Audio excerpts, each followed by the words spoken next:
Okay, hi guys. It is the 1st of July and I just did a video for July reading month nonfiction.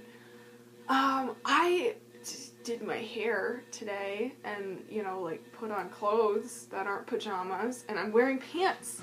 Look, wearing actual pants. Haven't seen those on me in a long time. This is gonna go on my blog channel, so what has happened since last time, because I haven't done anything for my blog in so long, and I'm sorry. I was behind like crazy on all of my videos for FoodFoolery and the Reading Corner, and it was bad. I just did that, caught up on those. Most of them I'm not going to post for a while because I don't want to like post 16 videos in one day. I'm also getting yelled at because I don't do tags very often, which is true. No. Hi there. I really need that freaking tripod. I should have put that on my birthday wish list. I'm going to do a tag, ultimate book tag. I don't know what it is. I literally just got emailed a link to the questions for this. Ultimate book tag. Do I get sick while reading in the car? No. Which author's writing style is completely unique to you and why? Do you mean completely unique? What is it unique to me? Every author's writing style is pretty much unique.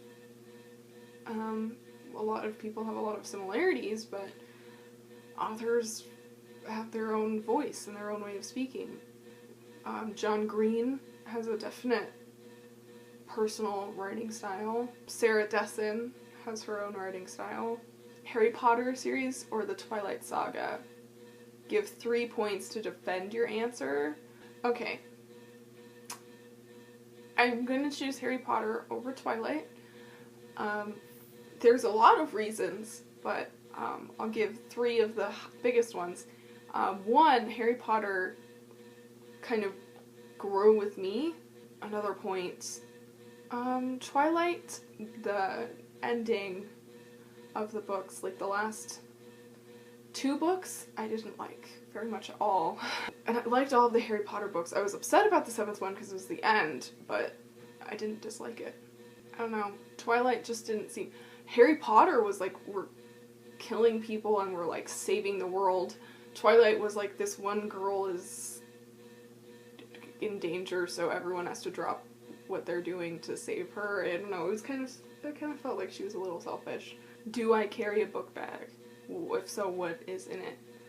I feel like this is turning into a what's in my bag thing. I carry this bag right here, this satchel. This is my purse, essentially, that I carry with me when everything can break, it's fine. That's what I carry with me when I like leave the house and stuff. It's got like my wallet and whatever in it. Do I smell books?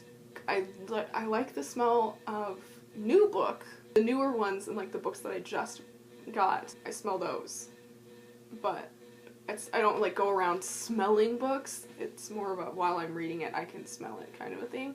Books with or without illustrations, I don't care. It depends on the books that I'm reading. If I'm reading a children's book, I want it to have illustrations just because the children that are going to be reading it need... It's good for children. Like adult books. For instance, like the zombie books that I read for Apocalyptic Month last month, did not need illustrations with that. What book did you love while reading but discovered later it wasn't quality writing?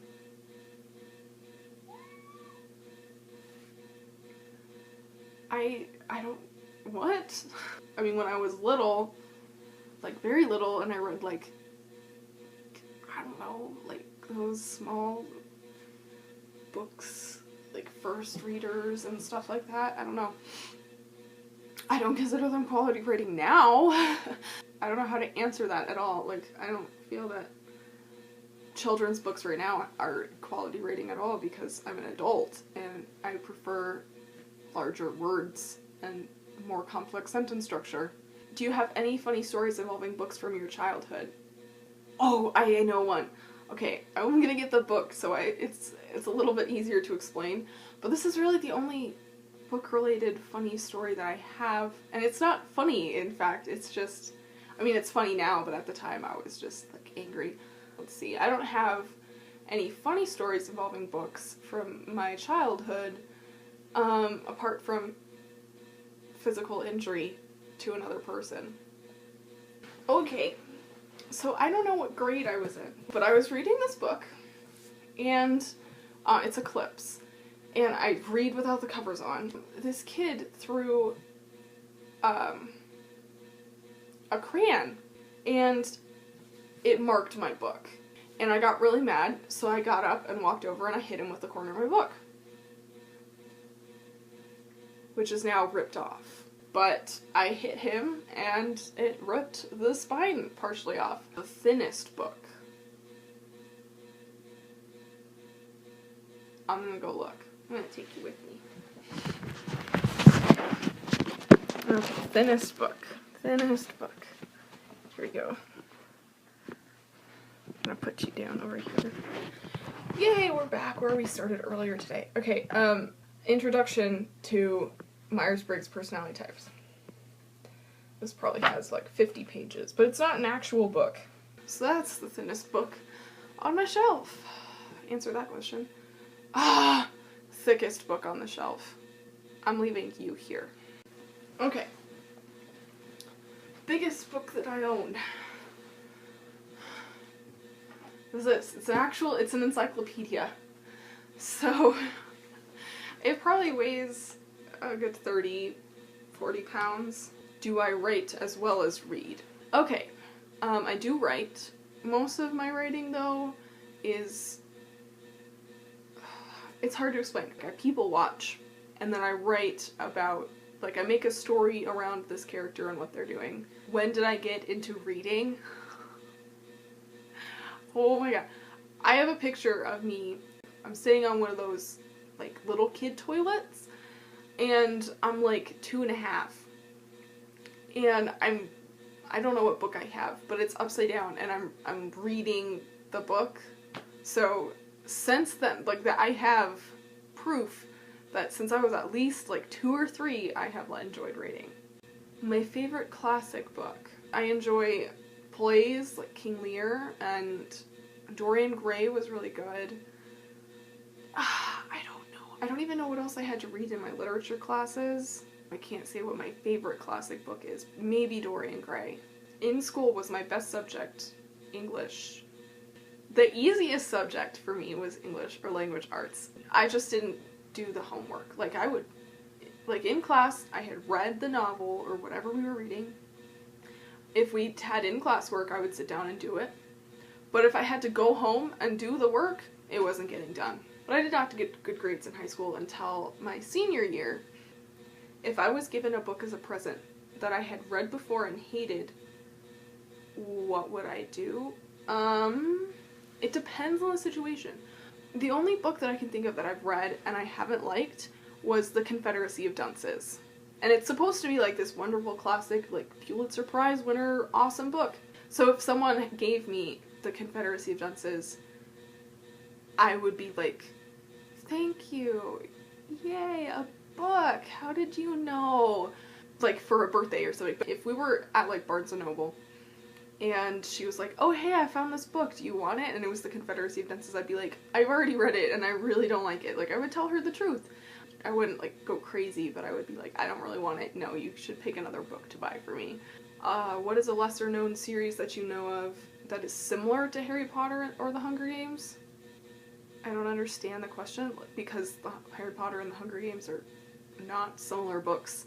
But if you mean, like, teenager, young people books, I know of quite a few series that are not very well known. There's a whole bunch of, like, teenage series that are now popular that weren't quite a while ago.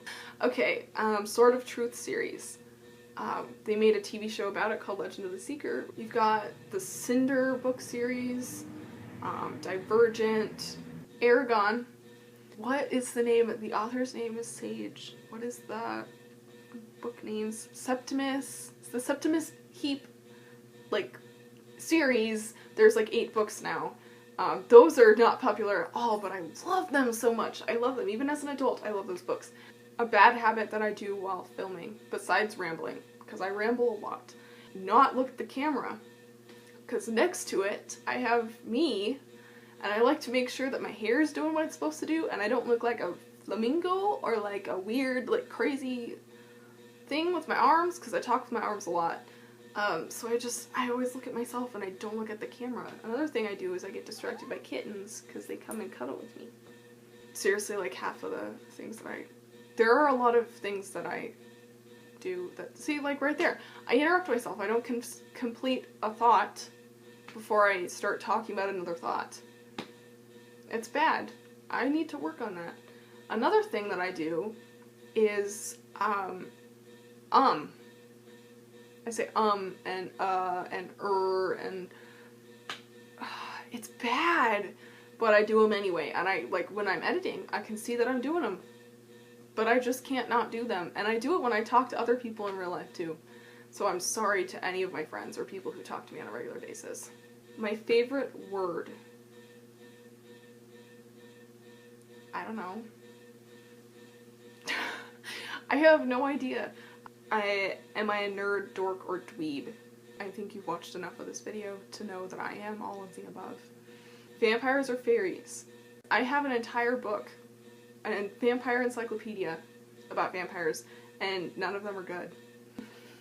Fairies, apart from like Tinkerbell, every fairy story is like fairies killing other people.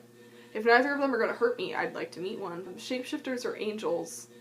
I don't know, I think being a shapeshifter would be pretty cool. Spirits or werewolves? Again, if neither of them is going to hurt me, I would like to meet one. Zombies or vampires? Vampires, screw zombies. Okay? I'm tired of zombies. I had zombie month last month, and I am done. Love triangles or forbidden love? Love triangles are just complicated and confusing, and if I enter into one, I leave immediately. Forbidden love, he's a bad boy and I shouldn't love him, or forbidden love as in I'm in a romance novel and I've been kidnapped by pirates, but you know, that pirate captain looks pretty hot. If you like someone or you love someone, try to make it work. So I guess I would have to say forbidden love. Finally, full-on romance books are action-packed with a few love scenes mixed in. Personally, I don't feel the need to read about other people's sex lives. I do like action-packed movies. I like action movies. I also don't like movies like The Notebook that I would rather watch, like The Expendables. However, I don't necessarily dislike love scenes. There comes a time where it's just like, this is just too much, but I don't read books for the sex scenes. So I would rather read a book that has more action and killing and sure zombies than read a book where everyone's just having sex all the time. So yay, wonderfulness. July is nonfiction, so now I have to go back to reading. Actually, I have to go edit. Thank you for watching. If you're watching this on my YouTube channel, you can subscribe or click on the links down below, because there will be a link to FoodFoolery and my blog. So that's it for today. Oh, another thing for my blog people. Valerie and I are almost done with our 30-day ab challenge, and I'm not sure if I can do like 200 crunches now, but I'm not sure if I have any more definition in my abs than normal, but I have lost almost 10 pounds. Thank you for watching again. I'll see you guys later.